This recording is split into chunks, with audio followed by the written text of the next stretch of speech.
Good evening and welcome to this live edition of In Focus on Whitewater Community Television's WCTV Channel 11. It's been a while since we've been here live in the studio for this show. Appreciate you joining us on this evening when we've got guests that will enlighten us on a number of different topics. They're looking forward to this next hour, I can tell. Let's start with, it is a new year and candidates are already filing for election, if you can believe that. I checked the state site today. Yesterday was the first day you could file. There were 13 pages of people who had filed, everything from state representative, state senator, treasurer, council, Wayne County commissioner. So we start the reminder to you. They're running, you have to be ready to vote.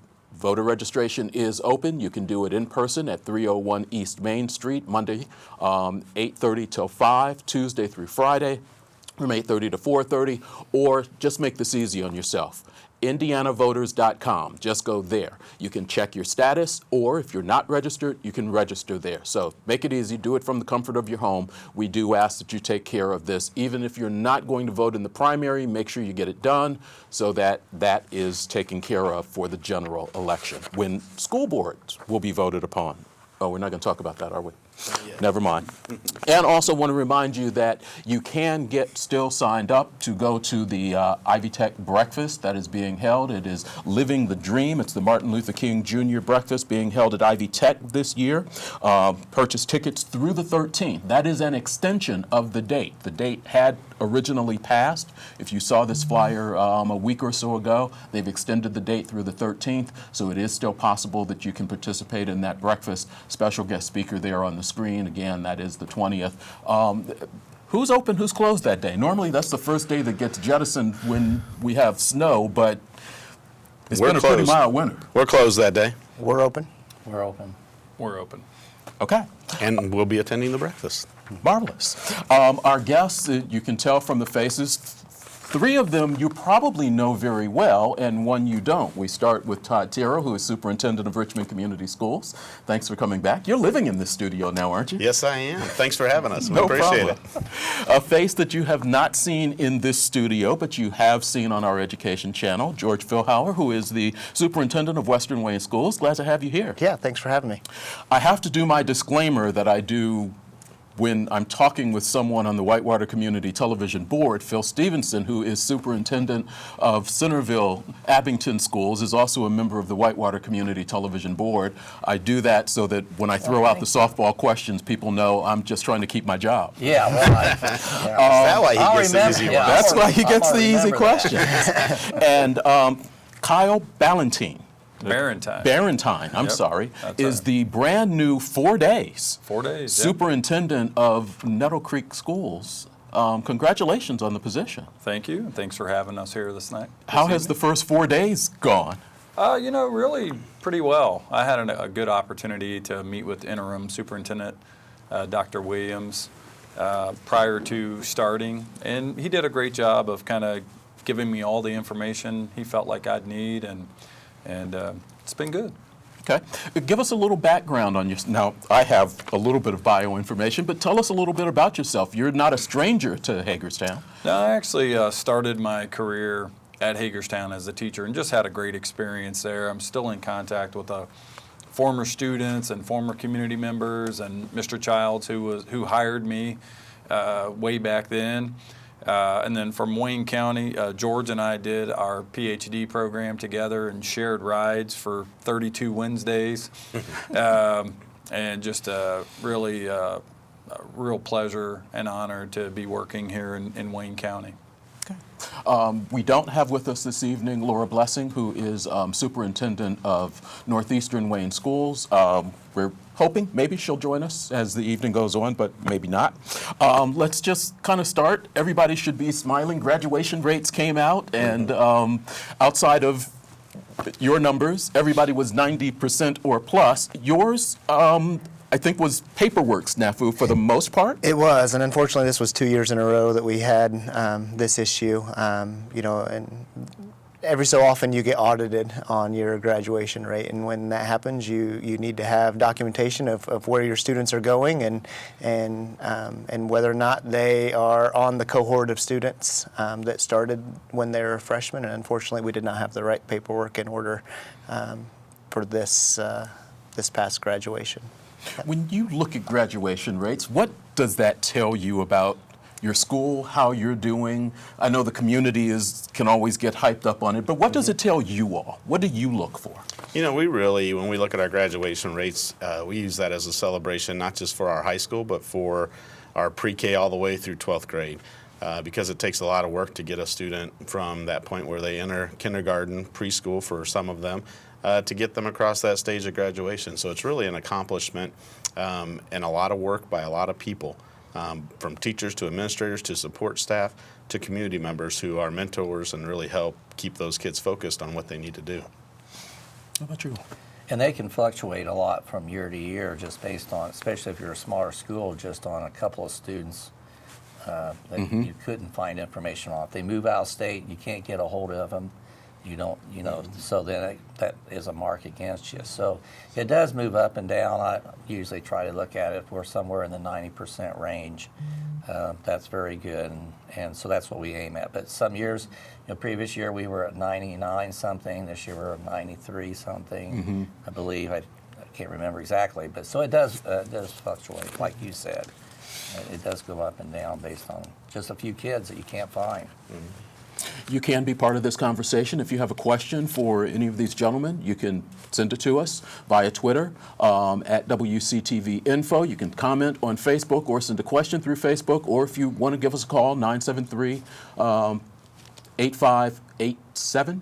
I haven't said that number in a while, and actually I need to get my eyes checked because reading that from here is a little bit difficult. So we're going to have to make that a little bit bigger.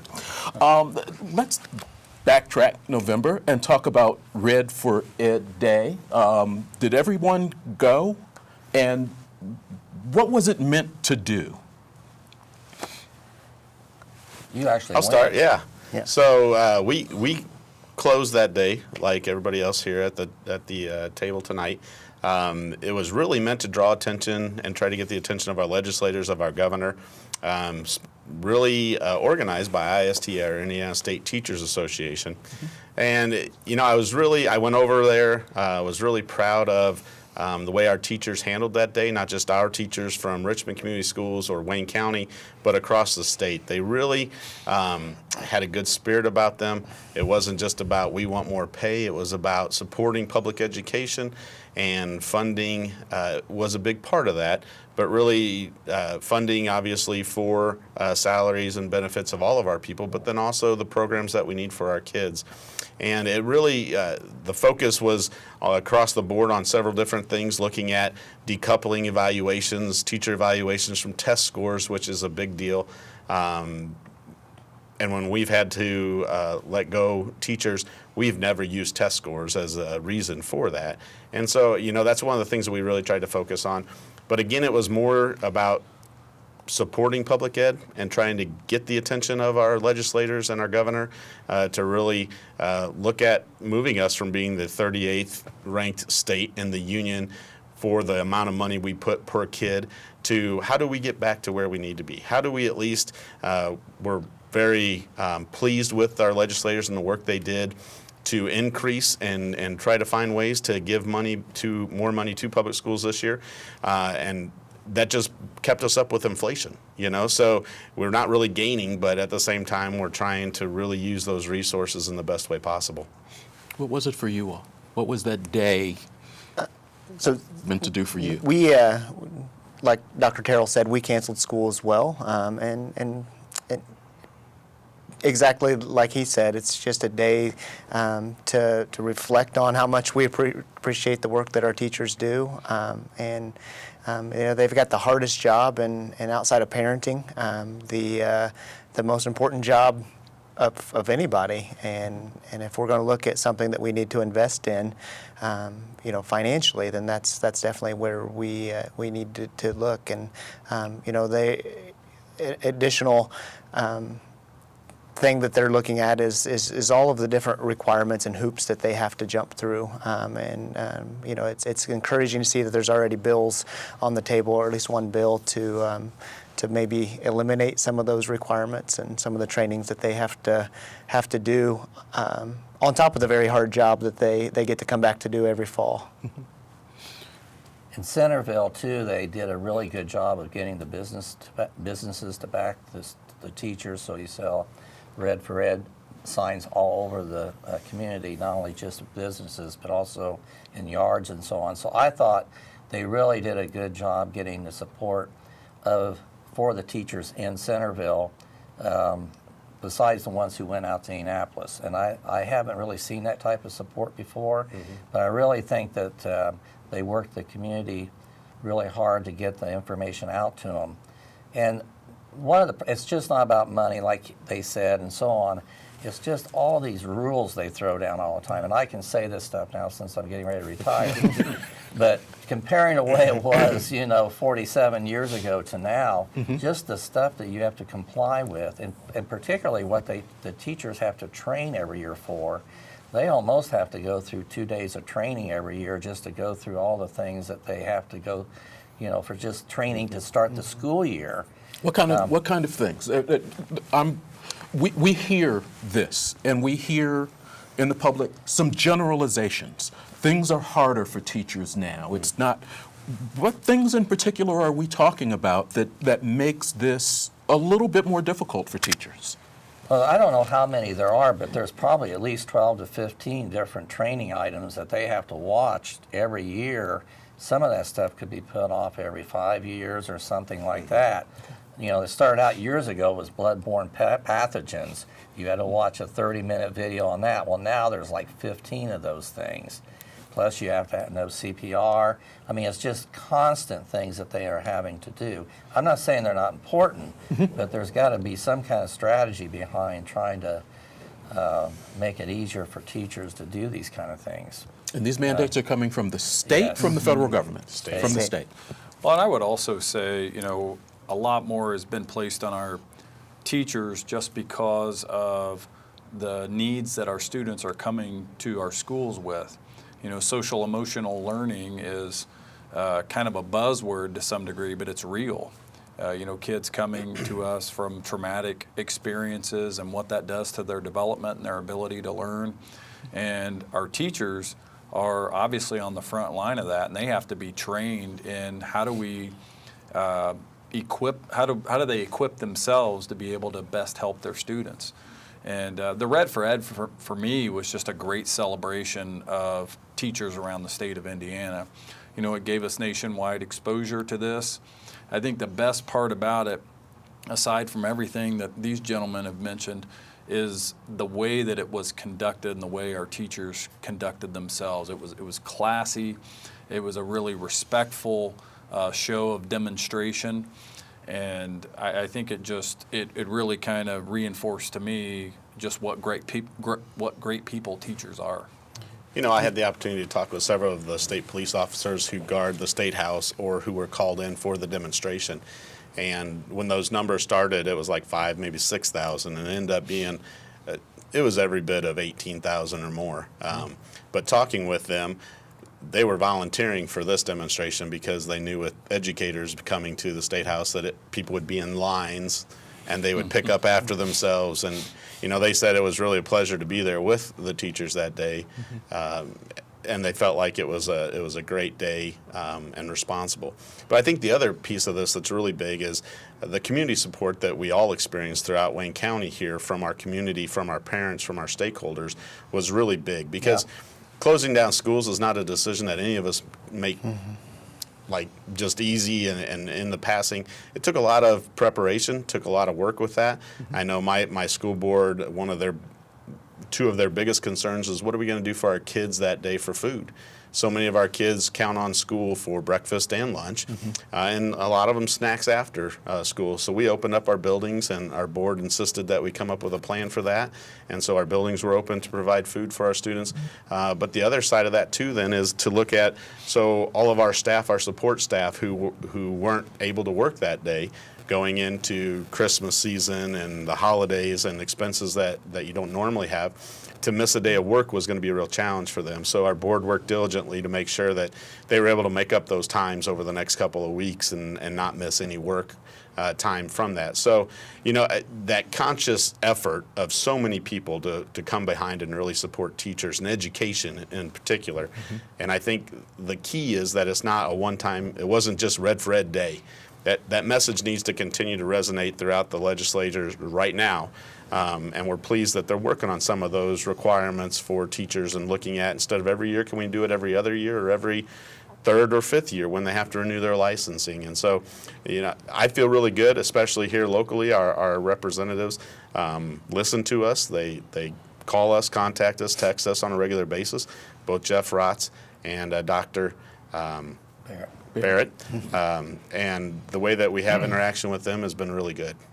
I think the other thing about Red for Ed that definitely deserves mentioning is just in line with the way that our teachers handled that whole situation statewide. I just think it sets a really great example for our kids, and our goals for all of our students to grow up and be productive citizens and exercise their rights. And I think our teachers did a great job of setting an example of what it means to be a good citizen who's advocating for what you believe. I think that's really important. When you look at the conversation and how it evolves, and I know you're saying this isn't just about funding, and it's not. You're talking about supporting teachers, supporting public education in general.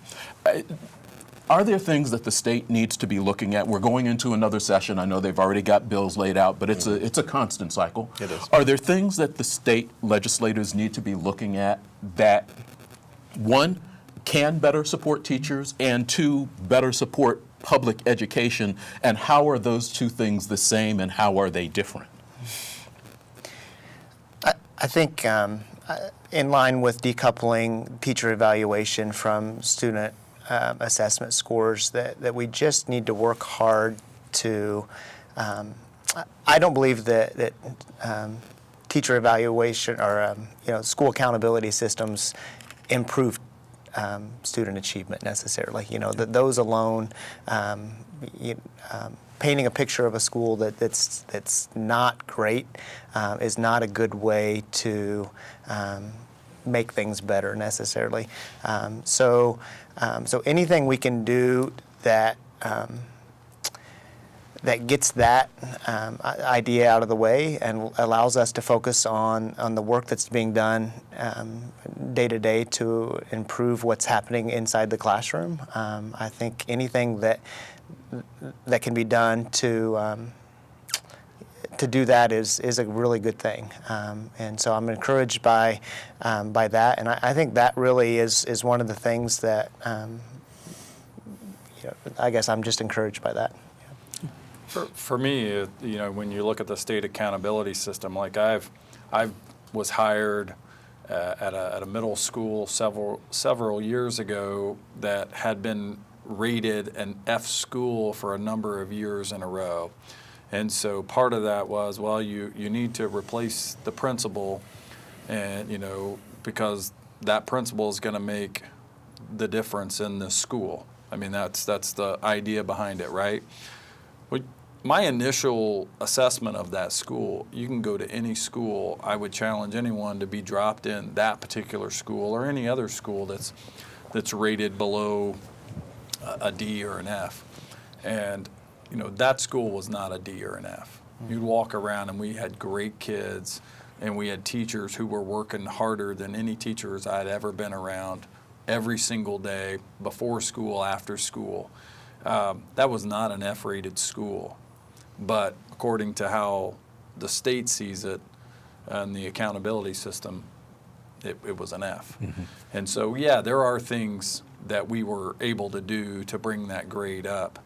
But to me, the labels are troubling to me when it really doesn't paint the full picture of the quality of that school.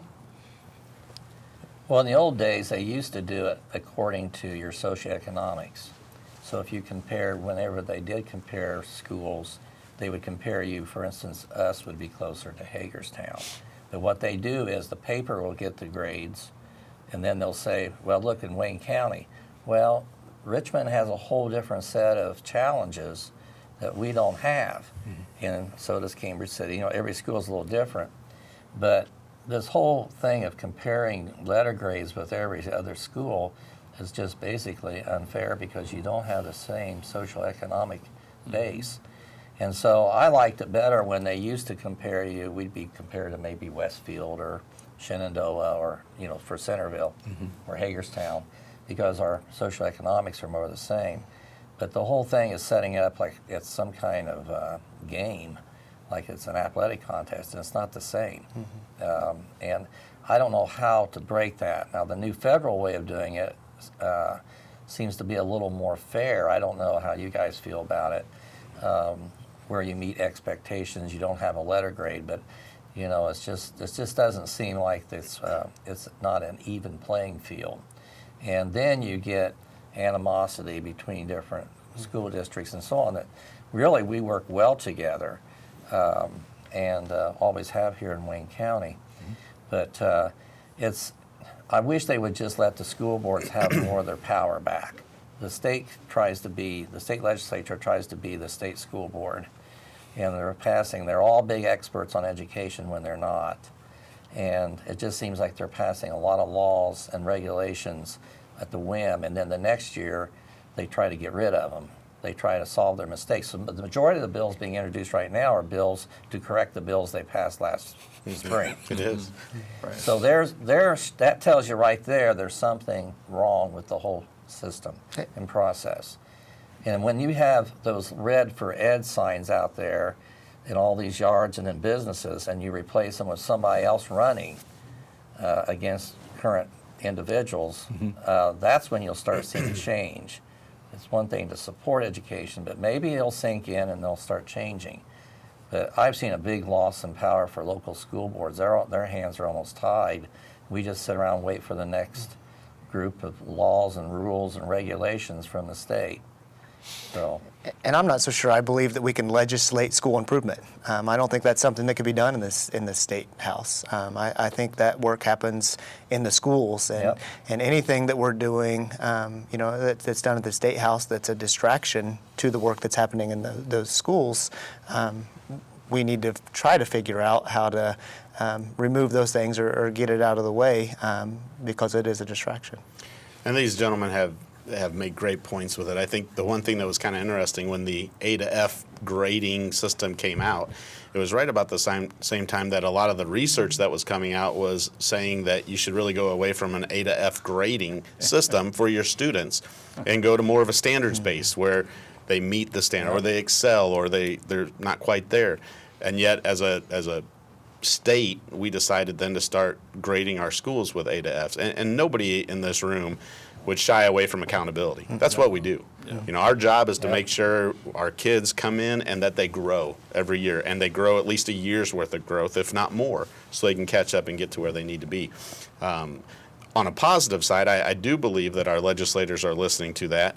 I do think, we are one of the first ones to have our federal model approved as a state.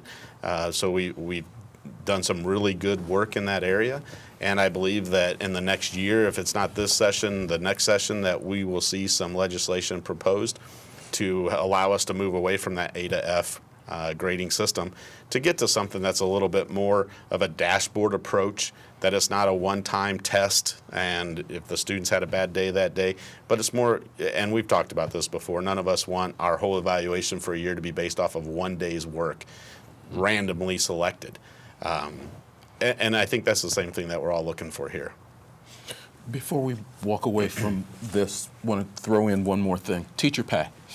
That seems to be the conversation right now that's happening in Indianapolis. If you ask a state legislator, and I've had a chance to sit here and do it, the general conversation is, we don't control teacher pay. That's really up to the local school board. Yeah. How true is that? How not true is that? You all are in the room. I would say it's true. Yeah. Now, it's true with this caveat. You only have as much as you have. And and I think if you look around the room and go back and study, and all of our financials are open to the public for everybody to look at. In Richmond Community Schools, we value our most important resource, and that is our human resource. And so over the last 2 contracts, the last 4 years now that we've settled, we've given the largest raises consecutively to our teachers, trying to really focus on that. But it's not just our teachers, it's all of our other staff members as well, to really try to align that. One of the things that I've heard, and actually I was just at a meeting today in Indianapolis with the urban school superintendents, and it's kind of a common thing, is when we have those conversations with our local legislators, they're like, well, it's not you guys, we know you're using it. It's other districts around the state that aren't. And it's similar to the A to F grading. When it would come out and you talk to people that public schools were bad or these schools were bad, what about your school? Oh no, my school corporation's great. I mean, the education my kids received is top notch, and it's others. And so somehow we've got to get beyond it's the others, and we need to look at, we haven't kept up with inflation, with the cost of living increases that we've seen over the last several years. I know our legislators like to talk about the fact that they're like 3rd in the nation as far as the amount of money that goes towards education from the state budget. Well, we're also one of 6 states in the nation who fund education the way that we do, and not by that local tax piece that changed 8, 9, 10 years ago. And so that's a big piece of it. And so ultimately, if you go back and you look at that 10-year span and where we are and where we're at now, we haven't kept up, and there's actually fewer dollars going to education than there was then if you factor in inflation that goes with it.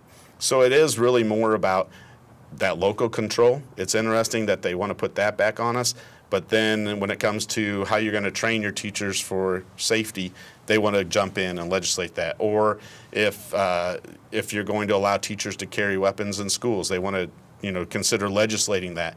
We already have the ability to do that through local control through our school boards. And so as George indicated, it really is about that local control piece, and don't legislate it. We have the processes in place already. Let the school board do what the school board is supposed to do, and let them control what's happening locally.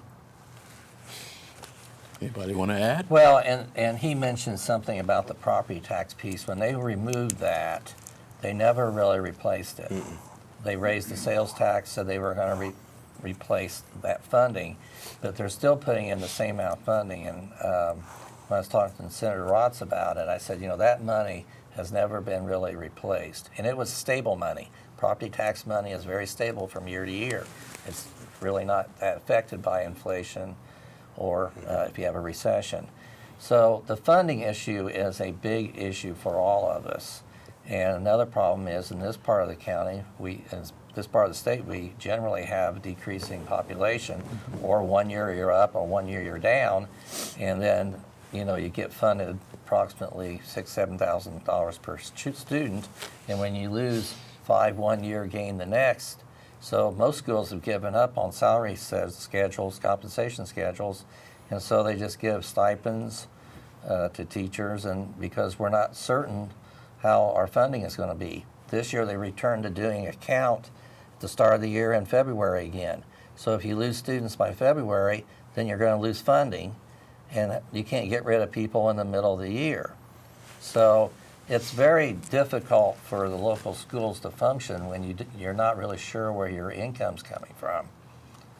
It's a really a big problem, this whole funding process that they currently have. You're watching In Focus on Whitewater Community Television's WGTV Channel 11. We're speaking with superintendents from Wayne County. We're going to forego the break right now. I want to turn to you. There was going to be somebody else in that chair who was going to kind of help with this. Talk to her. But you weren't here last time we did this. I had a chance to speak with some of the superintendents. I asked the question about consolidation.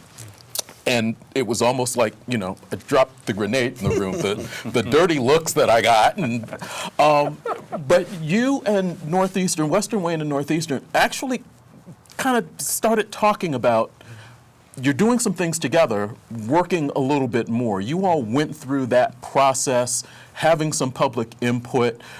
What did you find out from that? Well, And what started that and what started that conversation shock for you? so honestly, Nice. what started the conversation was the retirement of Dr. Mahon and Dr. Doring. They announced their retirements, I believe it was within a week of each other. And then when that happened, I heard from people both in my community and then even in the Nettle Creek community, and some individuals were asking questions about, well, at what point are we going to have a conversation about consolidating central office? So we had some conversations with board members, and then at the same time, I had already had some partnerships with Northeastern, where we were doing some things together to try to benefit the students in both school districts. So that was a natural thing for them to also come to the table. And then in the end, we just found out that wasn't a conversation that our communities really wanted us to have. The basis of the conversation was exactly what Mr. Stevenson was talking about just a little bit ago, that the business that we do between 8 o'clock and 3 o'clock, that's not a competitive event. But we're okay. It's county tournament week. We're okay with the athletics, and I'm a big fan of those types of competitions. But the stuff that we're doing, it's a different kind of game we're playing between 8 and 3, where we need to work together to help all of our kids succeed, because we're all depending on that, and that was the basis of the conversation. But it's a hard conversation to have. So Is it one that you see at some point maybe going back to? And you all have said it. Nobody's numbers here, well, maybe yours, I don't know, are growing. A lot of the numbers have continued to drop. I mean, I've had 2 daughters 8 years apart go through Richmond High School. When one graduated, there was a graduating class of close to 600, I think. My daughter came through 8 years later. It was 3-something. You were at 275 or something in the last year. The numbers aren't going up. Yeah. You're all taking care of buildings. You're all busing students.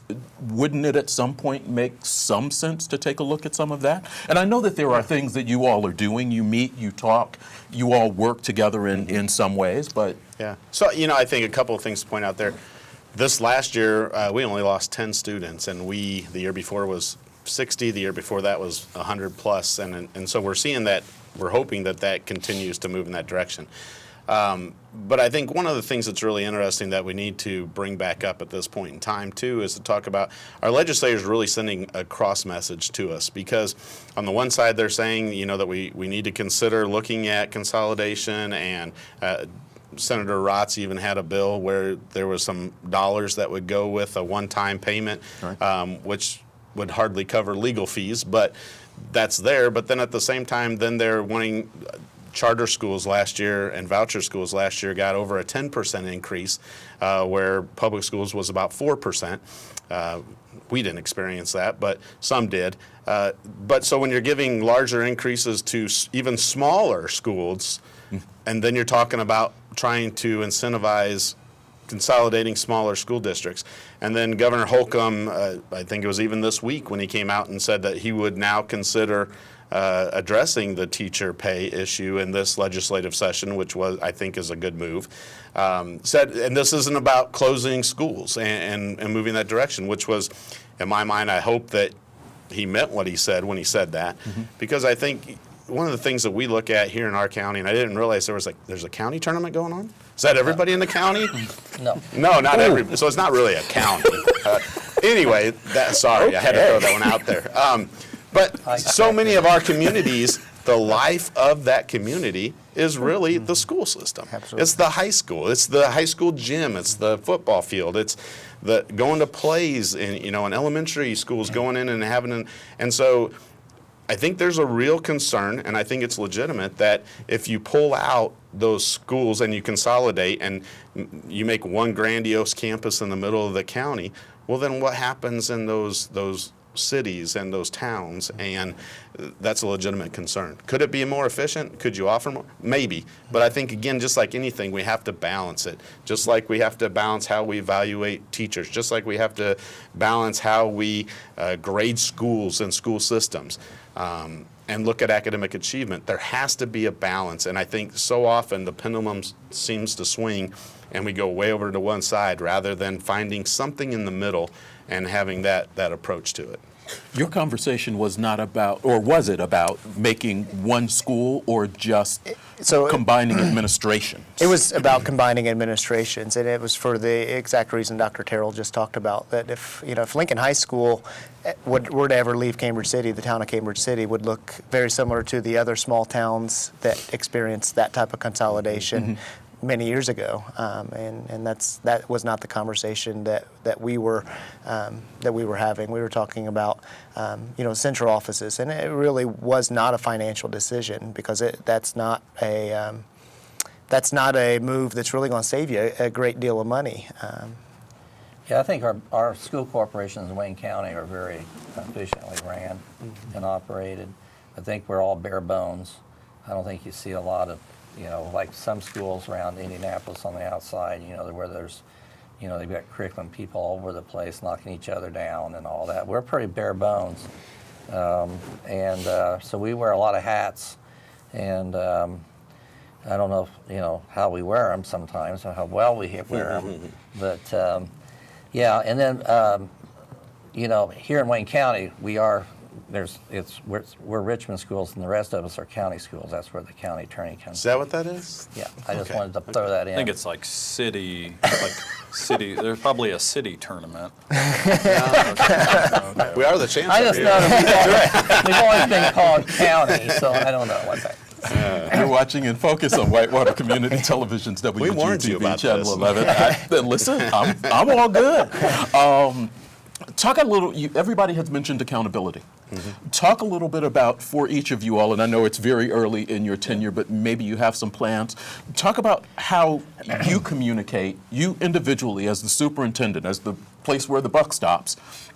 How do you talk to your residents about what's going on in your community, what's happening in your schools? How do you keep them up on things? I know there's parent-teacher conferences, but there's something on the administrative level that people need to know. Sure.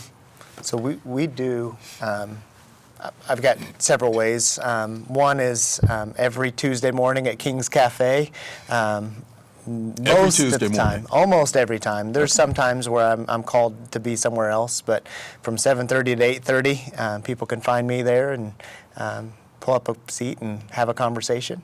So that's one way. I send out a newsletter every month that goes to all of our parents and stakeholders that people can subscribe to, that shares pertinent information as well. And then we host monthly meetings at the schools, not monthly meetings, I apologize, quarterly meetings at the schools, where we give a more formal update that includes a tour, if people can go during the school day, a tour of the school buildings with students there so they can see the work that's happening, and then quarterly we do that during the school day and then in the evening. So those are our three ways, and then also we monthly board meetings where we try to do as good a job as we can at highlighting all the exciting things that are happening in our schools. Do you have good attendance at your board meetings? We do. Recently, we have. The last several months, it's been. They're watching out to make sure you're not giving away the store again. That could be it. It's we've had a couple months where it's standing room only, where we try to do something where we're having a group of students or our group of teachers give a presentation every month to talk about the work that's happening in the buildings, and typically those are accompanied by parents or grandparents or whoever else that wants to. We don't have a huge boardroom, but it's over the last several months it's been pretty full. I usually see people at Myers whenever I can, but you do run into people all over all the town. time. When you've been somewhere 47 years, you do run into a lot of people, but They know your habits. They hunt you down. yes, they do. They'll say, there he is. But we, of course, we had a hearing last night for a $10 million building project, and no one came, but still. Is that a little troubling? No, that means we've kept a good communications out there. Okay. And I think that's part of it. I don't regularly meet with people for lunch or whatever you're doing, breakfast. I'm out there. I'm in the Lions Club, and I'm in I'm very visible. I try to be at as many activities as I can, and but we do keep them informed with. Just like with this case with the building, because we want to make them understand that we are going to spend $10 million, but it will not raise the tax rate because we have a loan going off. So and we keep them informed in other ways too, with emails and whatever. But so I don't have any formalized way of being out there, but I can guarantee you when you show up at a ball game, somebody's going to seek you out about something.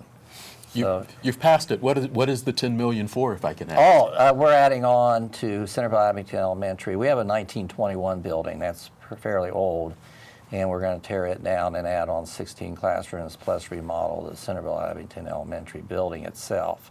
New windows, new heating system, and so on. So it's badly needed. That other building is approaching 100 years old. Mm-hmm. It was going to cost $2 million more to fix it up and renovate it than it would be just to add on classrooms. So that's what we had our meeting on last night. I think for me, coming in is learning from guys like this, ways you can do this. But even being a building level administrator, you communicate with parents often, and the updated website is a tremendous resource, and we don't have that at Nettle Creek right now. It's like one of my things that are burning on my to-do list is to really get this website to where it's user-friendly, it's updated to where my name's on there, the teachers, it's not the teacher list from 3 years ago, and for it to be easily accessible and manipulated by people when they're trying to find things. And it's not that way right now. I think social media, making sure that you use Facebook and Twitter, and that those things are updated as much as possible. Mm-hmm. And Phil touched on it. I think just being at events, just being visible, even as a principal, those were some of the best conversations I had with parents. Were at basketball games, at a band concert, and Meyer. We're going to ask them for sponsorship. Sandy will probably work with you. There you go. Kroger sometimes. Nice. How about you? So similar to what has been mentioned already, we're really active with social media and trying to be out there. Our websites, we have coffee talks once a month, and we'll be at 5th Street Bagel here in a couple of weeks. And we try to move that around to different locations here in Richmond and support our local venues as well. And it's really just about being willing to share the message with our community, with our public. But the other side that we find with that is really sharing that message with our teachers. Mm-hmm. One of the things that we're not very good about in education or as educators, and that is being self-promoting and letting people know the good things that are happening in our buildings. One of the things that I do is Super Things in RCS, where we go around and we highlight and make a 4 or 5 minute video and put that out there for people to see different things that are happening in our buildings. And sometimes it's academic, and other times it's social emotional. We had our sensory pathways that we did one on to really, so people can see, we've talked about it before, every social issue sooner or later becomes an educational issue. And so how are we addressing those? Mm-hmm. So that they understand that this isn't 25, 30 years ago, 40, how many years ago? Yeah, 47. A lot. Where, it's a different student who's coming through our doors today, and how are we meeting those needs? But to really be able to provide those messages, this year I've started going and having data talks with our principals 3 times a year.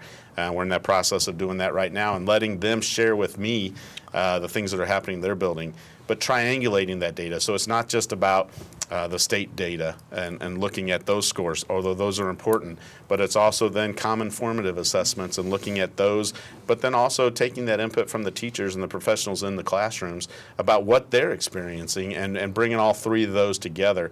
And I think that when you do that, you really get a great idea and you can really put your finger on the pulse of what's happening in our buildings. And then sharing that with our teachers, with our support staff, so that they can have those conversations. You know, I can only get to Meyer. I try not to get to Meyer. Sorry, Sandy. I try not to. But to get that message out to our teachers who then have those conversations with our public as well, just becomes even more magnified and even more impactful. I think a lot of your schools now are using Twitter too, and the teachers are using Twitter to promote their classroom activities. And I see, you know, we're all connected together, reading, you know, our Twitter accounts, and As you're pushing the shopping cart down. yeah, none of that. But yeah, just getting that kind of information out there every day has really done a lot to, because, you know, locally, we don't necessarily have a newspaper that really is on top of daily news. Now, over in our side of the county, we have Western Wayne News, which is a great venue. A lot of people subscribe to it and so on. So we almost have to do our own promoting, and that has really helped, and especially when it's coming from the grassroots, which are the teachers themselves. I hear a few people screaming at me through the TV, so I have to ask. Oh, yeah. For a number of years, Richmond Community Schools had their school board meetings broadcast on our education channel. You all stopped. Why? So a big piece of that was really looking again at our resources. We feel like there were some updates that needed to take place with that, and we didn't want to. It's not that we didn't want to. We found it a better use of our resources to put them in areas that would impact our students as opposed to that. Okay.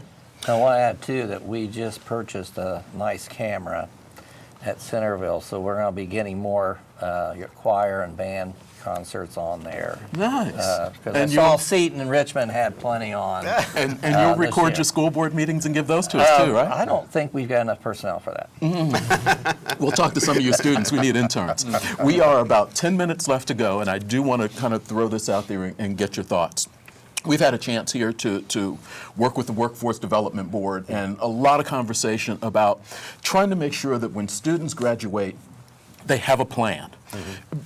It may be college, it may not be college. Don't yell, I'm not saying everybody has to go to college, but whether they're going into work, whether they're going into the service, whatever it is, how does that look for you all in your schools? How do you all start, and how early do you all think that conversation with students, just introducing them to various professions and workforce styles and some of the soft skills that they're talking about, how does that look? How does that develop? How do we reach that point that the state of Indiana says they need to be, and this area says they need to be, because there are jobs going unfilled? What happens? Well, it's got to start pretty early, because the pathways, I mean, you about have to choose by the time you're a sophomore, right? Because of the amount of time the amount of coursework that is needed for that. But for me, in my mind, I think it's an entire school district and community effort. It's not, hey, by the 7th grade, they need to have a really good idea of, you know, these are the 3 different pathways I might be interested in when I become, you know, a high schooler. I think it's more along the lines of exposing our kids to all different kinds of things as they go throughout their educational career, and also being realistic that they may not have just one career. Sure. And preparing them for that. At Western Wayne, we formalized that process with the help of our community. We got some input from our community and developed what we call our profile of a graduate, and that's 6 attributes that our community help us determine that need to be true of our kids when they graduate. And then for each of those 6 attributes, we look at that all the way from preschool to grade 12, and students have to do 2 to 3 things per attribute to demonstrate their proficiency at each of those things as they progress through school. And then in terms of the root of your question is, what are we doing to make sure our students graduate with a plan? That's one of our strategic goals in our our district strategic plan. So before break, I met one-on-one with actually it wasn't one-on-one. Mrs. Lakes, our high school principal, was with me, but I met with each one of our seniors just to talk about what their plan was, so that we're the advantage of a small district like Western Wayne is I can do that. And then fortunately we've developed lots of partnerships throughout the county and working really hard to make sure all of those students are paired up with somebody that they can be successful with after they graduate. And we're working really hard as well to try to blur the lines between high school and what comes next, because I think if we leave that gap too big, that allows our students to fall a little bit, and that's what we don't need. So we're working hard to give our kids authentic college experience during high school. We're working really hard to increase the number of work-based learning experiences we give our students, and then local vocational and work-based learning experiences at school as well. Well, I think a lot of your discussions have to occur in your upper level grades, like in elementary. And then, of course, they start getting more exposure in the junior high, 7th and 8th grade for us. And then at the high school level, they're exposed to a variety of experiences that they can have. And there's been several programs set up here by the Chamber for Wayne County. And then I know many years ago, and I think that Richmond still does it, but we have a great mentoring program for our kids where they go out and actually mentor in different job areas. It's just not all college, just so they can go in there, whether it's Reed or wherever they may want to go, John Mansfield, wherever. And then some of that's also coordinated through our vocational school at Connorsville, so they can go out and do those kind of things. So it's very important that they be exposed to the variety of things. And like he said, they may have 3 or 4 different occupations throughout their lives, so they have to be prepared in a variety of ways to be able to adapt to the different job challenges they may be facing. You've got the largest group. You can't sit down and meet with 800 students. No, I can't. We're really fortunate that we do have a community here who supports us in so many efforts through the Chamber, through the EDC, through our local businesses.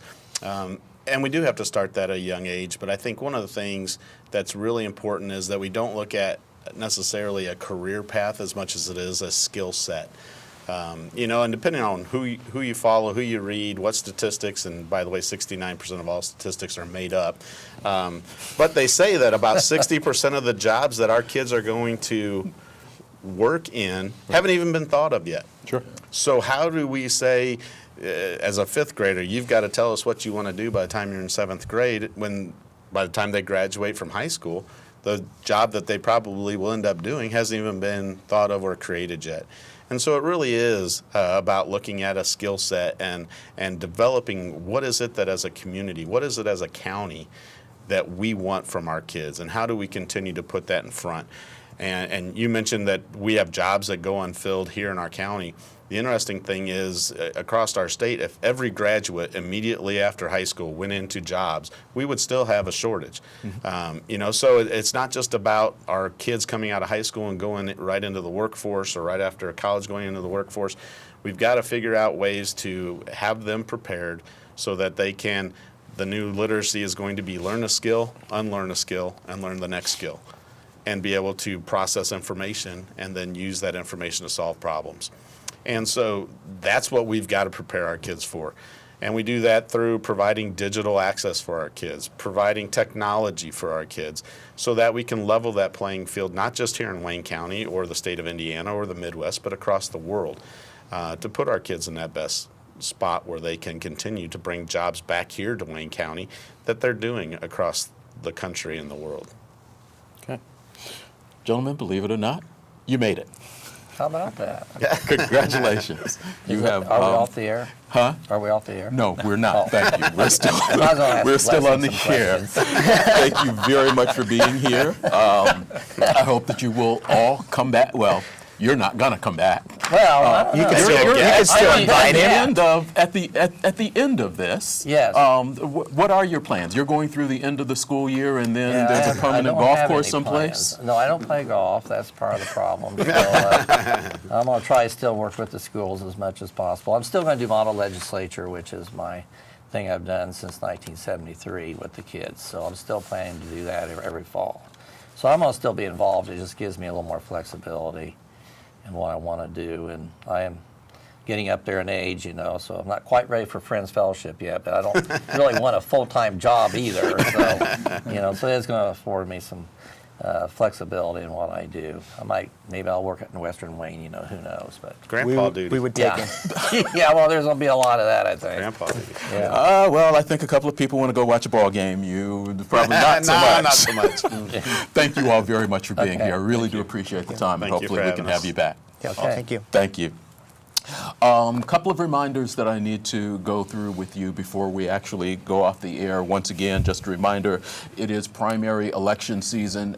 School board will have elections, but those are not part of the primary anymore. Obviously, those are part of the general election, and that will come up. Those folks will start signing up for those in August. So we'll talk about that as it gets a little bit closer, and maybe even have them back to discuss school board membership one more time. That's how we actually started It this is. whole Yes. thing, actually. So, 2020 primary election, voter registration going on through April 6th. You can do it in person, 301 East Main Street, Monday, 8:30 to 5. Tuesday through Friday, 8:30 to 4:30, or make it easy on yourself, indianavoters.com. Once again, just a quick reminder, the Living the Dream Martin Luther King Jr. Breakfast is going to be taking place at Ivy Tech Community College. You can actually still attend that. Tickets you can purchase until January 13th. There's information there on the screen. A couple of other things to remind you about. Hayes Arboretum is giving you something to do this weekend, trying to get you in the winter mood since we're not seeing it. Snowflakes. You can get into the winter spirit by creating your very own paper snowflake. This is an activity that is self-led. Stop by the Nature Center on the 10th or 11th between 10 and 4. You can volunteer. There's a volunteer orientation at Help the Animals. It happens on the second Saturday of each month at 11 a.m. This happens to be the second Saturday coming up. Bring a completed volunteer application form. You can find one online. The Winter Farmers Market is reopening this weekend after taking a little bit of time off. That happens every Saturday, beginning this Saturday, 10 a.m. to 1 p.m., Richmond Senior Community Center, 1600 South 2nd Street. Shameful plug for ourselves. We've got a basketball doubleheader. There is basketball you can watch. There's a basketball doubleheader taking place this Saturday. We've got the IU East Red Wolves. The women's game starts at 12:55 with the pregame show. Men's game should start around 2:55. That's on WETV Channel 20. If you don't have our channels, you can also stream that at iueredwolves.com. Second Tuesday of each month, there's a free family meal from 5 to 7 at the Greens Fork United Methodist Church. That's at the Greens Fork Community Center. Cambridge City Public Library has Mother Goose on the Loose story time. That's Tuesdays and Wednesdays at 10:30. That had actually taken a couple of weeks off, but that is restarting. At Morrison Reeves Library, there's Alphabet Adventures, Talk, Play, Sing, Wednesdays at 10 a.m. Learn about the alphabet and a lot more. That's for kids ages 2 through 5. And then for teens, there is Third Wednesday, Simmer Down Cooking Club at 11 a.m. and 4 p.m. That's the third Wednesdays at Morrison Reeves Library. I want to thank you very much for watching In Focus this week on Whitewater Community Television's WGTV Channel 11. We'll be back next Wednesday night with another program. If you missed this show, 10:30 tonight, also tomorrow night, twice on Saturday, twice on Sunday, and available on WGTV Online, our video on demand site. Thank you very much for watching In Focus this week. I wish you well. Have a good weekend.